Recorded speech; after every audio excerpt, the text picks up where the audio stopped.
1 an et demi de règne. Et toujours debout. Chaque midi, des millions de Français sont au rendez-vous. Pas seulement pour le jeu, ni même pour les questions, mais pour lui. Pour ce jeune homme calme, discret, au regard concentré, Émilien. Depuis plus de 600 émissions, il règne en maître incontesté sur le plateau des 12 coups de midi.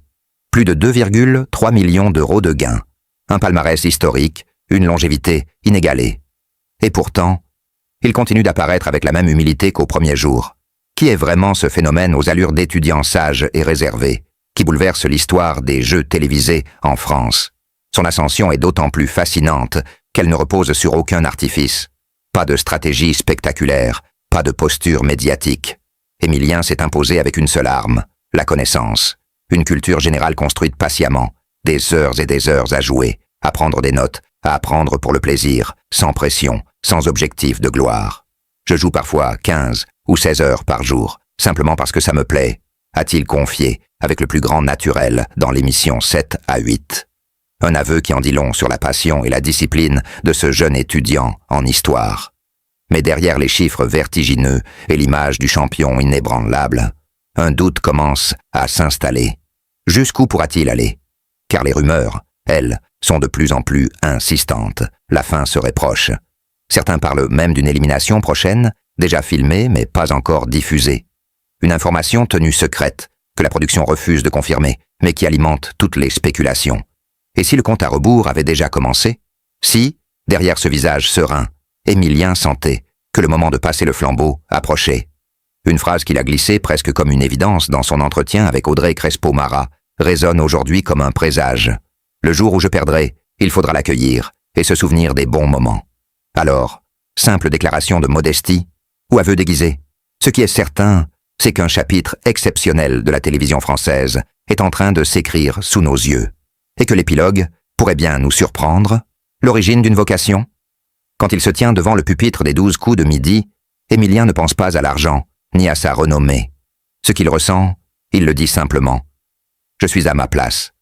Pour lui, cette aventure n'a jamais été une stratégie, encore moins un plan de carrière. Elle est le prolongement naturel d'une passion d'enfance. Il avait 7 ans, un bol de céréales à la main, assis devant la télé, chez ses grands-parents. C'était leur rituel. Et dans ce rituel, il y avait les 12 coups de midi. Ce jeu était bien plus qu'une émission. C'était un rêve silencieux qui germait en lui. Sa grand-mère, elle, avait vu clair. Quand il échoue à son premier casting, elle ne laisse pas tomber. 2 ans plus tard, c'est elle qui l'encourage à réessayer. Tu as ta place là-bas, Émilien. Ce jour-là, elle ne lui offrait pas seulement du courage. Elle venait de relancer une histoire qui allait bouleverser toute sa vie. Une ascension hors du commun. Depuis le 25 septembre 2023, les jours se sont enchaînés. Une victoire, puis 10, puis 100, puis 200. Le public s'habitue, mais ne se lasse pas. Car Émilien n'est pas un gagnant comme les autres. Il ne jubile pas, il ne célèbre pas à outrance, il construit. Chaque émission est une brique de plus dans un édifice fait de concentration, de rigueur et d'élégance. Les chiffres donnent le vertige. 605 participations. Plus de 2,3 millions d'euros de gains. Des centaines de questions posées, et presque toutes maîtrisées. Mais plus encore, c'est la régularité qui impressionne. Pas de grands coups de chance, pas de hasard, seulement une constance méthodique. Et derrière cette façade de machine, un cœur de jeune homme qui bat, qui doute, qui ressent. L'usure du silence. Ce que l'on ne voit pas, ce sont les coulisses, les réveils à l'aube, les tournages enchaînés, les répétitions mentales, le poids d'être le champion que tout le monde attend. Car à chaque émission, l'attente est immense. Le public veut l'exploit, la production mise sur lui. Les téléspectateurs projettent leurs espoirs sur ce visage devenu familier. Et lui, il encaisse, toujours avec calme. Mais à quel prix? Dans un moment rare, hors caméra, Émilien s'est confié à un membre de l'équipe technique.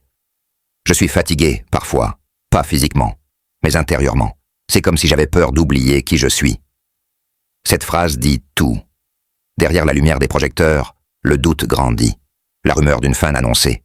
Depuis quelques semaines, une rumeur enfle. Discrète d'abord, puis insistante.